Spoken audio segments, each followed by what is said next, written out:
एक नंबर प्रश्न में क्या कहा जा रहा है उस प्रश्न को अच्छी तरह से समझिएगा और आप पार्ट 1 जाके जरूर देख लीजिएगा, जिसका लिंक हम आपको वीडियो के डिस्क्रिप्शन में दे दिए हैं। ठीक है, चलिए अब यहाँ पर एक नंबर में क्या कहा जा रहा है प्रश्न को देखिएगा कि हंसते हुए मेरा अकेलापन के लेखक कौन है।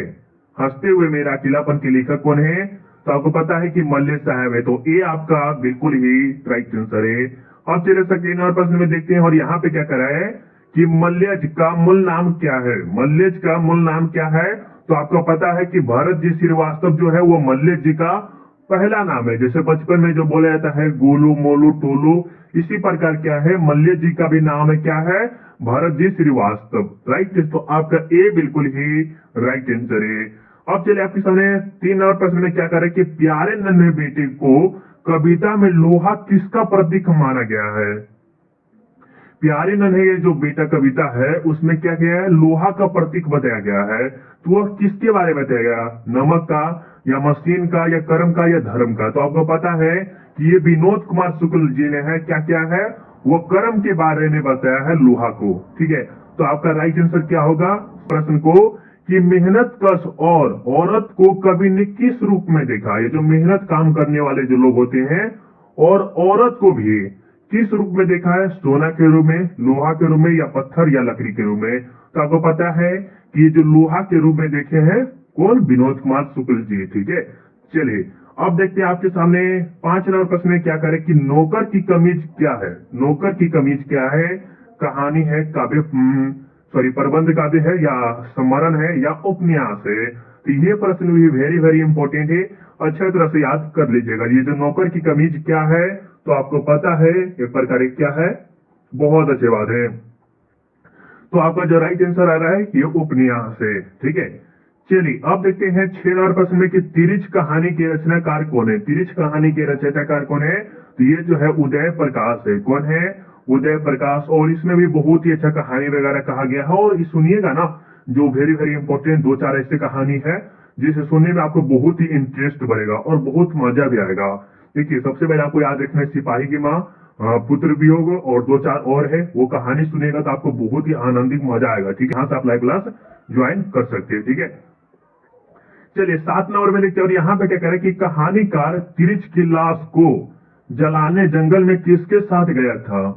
सानो, भानो या थानो या कुसानो के साथ। आपको पता है कि ये जो गए थे थानो के साथ गए थे, तो सी आपका बिल्कुल ही राइट आंसर है। ठीक है, चलिए अब देखिए यहाँ पर 8 नंबर में क्या कह रहा है कि कौन सी कृति उदय प्रकाश की नहीं है। कौन सी कृति उदय प्रकाश की नहीं है, पीली छतरी वाली लड़की, पुल गोमरा का स्टूकोटर या टूटा हुआ पुल और अंत में प्रार्थना। तो ये जो है उदय प्रकाश की नहीं है, वो टूटा हुआ पुल जो देख रहे हैं वो आपका सी बिल्कुल ही राइट आंसर है। ठीक है, आगे चले, बिल्कुल 9 नंबर में देखिए क्या कह रहे हैं कि अशोक वाजपेयी का जन्म कहाँ हुआ था। अशोक वाजपेयी का जन्म कहाँ हुआ था, बिहार में, छत्तीसगढ़ में, उत्तर प्रदेश में या उत्तराखंड में। तो आपको पता है कि अशोक वाजपेयी जी का जो जन्म हुआ था, तो आपको 9 नंबर का बताना है राइट आंसर क्या होगा। तो बहुत अच्छे, छत्तीसगढ़ वाले का बिल्कुल ही राइट आंसर है। क्या है, छत्तीसगढ़ वाले का बिल्कुल ही राइट। चलिए 10 नंबर में देखिएगा कि अशोक वाजपेयी के पिता का क्या नाम था। अशोक वाजपेयी के पिता का नाम क्या था, तो इनके पिता का जो नाम था परमानंद वाजपेयी। क्या नाम थी, परमानंद वाजपेयी। याद कर लीजिएगा अच्छे तरह से। ठीक है, अब यहाँ पर देखिएगा 11 नंबर में कि शिक्षा शीर्षक निबंध के निबंधकार कौन है।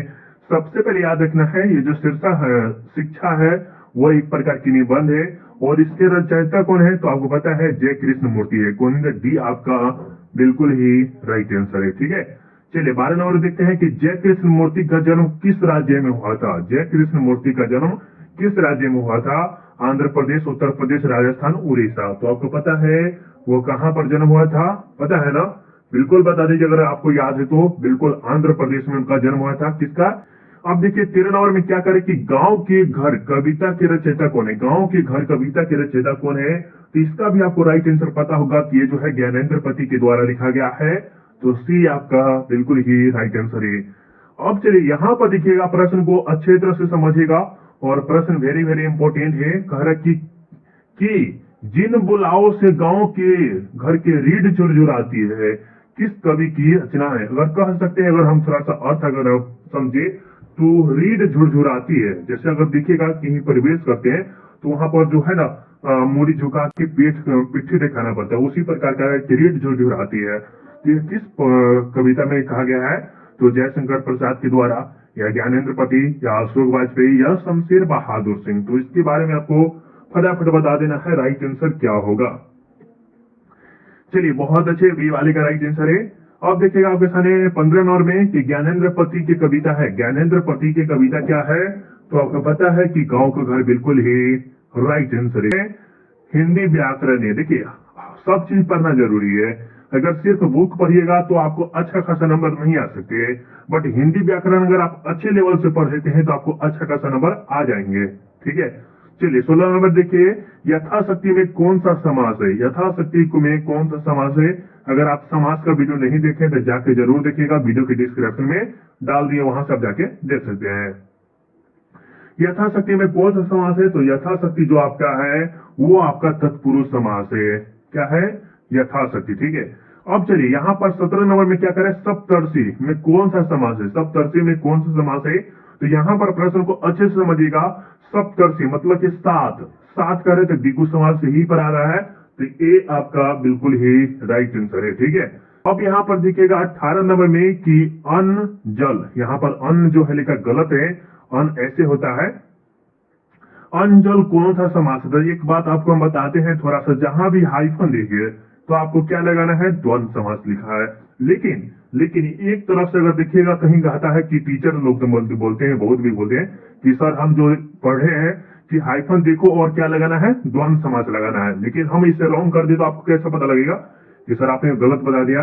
नहीं, अगर आपको हाइफन भी दिखे तो अभी भी आपका द्वंद समास नहीं होगा। क्या होगा? अगर आपको हाइफन भी दिखे लेकिन तभी भी आपका द्वंद समास नहीं होगा, वो होगा अव्ययी भाव समास। कौन सा होगा? अव्ययी भाव समास होगा। जैसे भाई भाया, ठीक है, एक ही प्रकार के समास हो, एक ही प्रकार के दो ही पद हो, मतलब कि जैसे भाई भैया, ये एक ही पद है लेकिन नाम अलग अलग है, तो ये क्या कहलाएंगे? अव्ययी भाव समास हो गया। दिन दिन दैनिक, दिन दैनिक ये भी कहलाएंगे। ठीक है, एक ही है। माता, ये सॉरी माँ माता, माँ माता, ये भी आपके अव्ययी भाव समास कहलाएंगे, तो याद कर लीजिएगा। चलिए 19 नंबर देखते हैं कि किस शब्द में बहुव्रीहि समास नहीं है। तो आपको याद करना है, तो सप्तर्षि जो आपका बहुव्रीहि समास नहीं है, फटाफट समझ गए। चलिए अब यहाँ पर देखिए 20 नंबर में कि रजनीश शब्द का संधि विच्छेद होगा। रजनीश शब्द का संधि विच्छेद क्या होगा? तो आपको पता है कि रजनीश का जो संधि विच्छेद होगा, चलिए इसका जो राइट आंसर क्या होगा? रजनी जोर इस। क्या होगा? रजनी जोर इस। तो आपका बी बिल्कुल ही राइट आंसर है। और एक आपको हम ट्रिक देते हैं, इसके माध्यम से अगर आप लगा सकते, नीस जो दिख रहे हैं ना, वो क्या है? दीर्घी है। दीर्घी में मतलब ई होता है। ठीक है, ई होता है, राइट, ई होता है, और वहीं पर ई होता है तो ये वाला लगता है, लेकिन यहां से हम लगा सकते हैं बी। ठीक है, चलिए अब देखते हैं आपके सामने 21 नंबर प्रश्न में क्या है कि इत्यादि शब्द का संधि विच्छेद क्या होगा? इत्यादि शब्द का संधि विच्छेद क्या होगा? तो इसके बारे में बताइए राइट आंसर क्या होगा? तो इसका जो होगा इतिज और आदि जो दिख रहे हैं वो आपका बी बिल्कुल ही। 22 नंबर में देखते हैं कि विद्यार्थी, विद्यार्थी शब्द का संधि विच्छेद होगा। विद्यार्थी शब्द का, तो इसका जो संधि विच्छेद होता है आपको पता है, बिल्कुल आप सबने कमेंट किया है विद्या जोर आरती, वो आपका बिल्कुल ही राइट आंसर है। क्या है? विद्या जोर आरती, जो आपका बी आपका बिल्कुल ही राइट आंसर है। यहाँ पर क्या कह रहा है? मत्कई, मत्कई में कौन सी संधि है? तो ये दीर्घ संधि है, ये गुण संधि या वृद्धि या अयादि। तो ये भी प्रश्न आपके लिए वेरी वेरी इंपॉर्टेंट है। अच्छे से समझ के पढ़िएगा तो आपको बहुत ही अच्छा खासा नंबर आएंगे। अगर अच्छे से समझ के नहीं पढ़िएगा तो अच्छा खासा नंबर नहीं आएंगे। तो आपका सी राइट आंसर है। और आपको हम यही सजेस्ट करेंगे कि एक वीडियो को और फिर से दोबारा देख लीजिए। इससे क्या होगा? अभ्यास अगर जितना कीजिएगा ना उतना ही आपके लिए बेस्ट होगा। अध्यक्ष में कौन सा उपसर्ग है? अध्यक्ष में कौन सा उपसर्ग? उपसर्ग बहुत ही इंपॉर्टेंट होता है, 2 नंबर कोई भी नहीं रोक सकता है उपसर्ग से। तो अध्यक्ष में जो होता है अध, क्या करें? अध, यहाँ पर अध ही होगा, अध नहीं होगा। आपके सामने 25 नंबर में कि अपयश, अपयश में कौन सा है? तो अप जो आपका बिल्कुल ही राइट आंसर है। आगे बात करते हैं प्रपंच, प्रपंच में कौन सा उपसर्ग है? तो प्र जो देख रहे हैं वो आपका बिल्कुल ही राइट आंसर है, प्र। यहाँ पर हम थोड़ा सा करते हैं, यहाँ पर प्र को पकड़िए, आपका राइट आंसर हो गया। ठीक है, चलिए, प्रतिशत में कौन सा ऑप्शन, प्रतिशत में जो आपका है प्रतिजोड़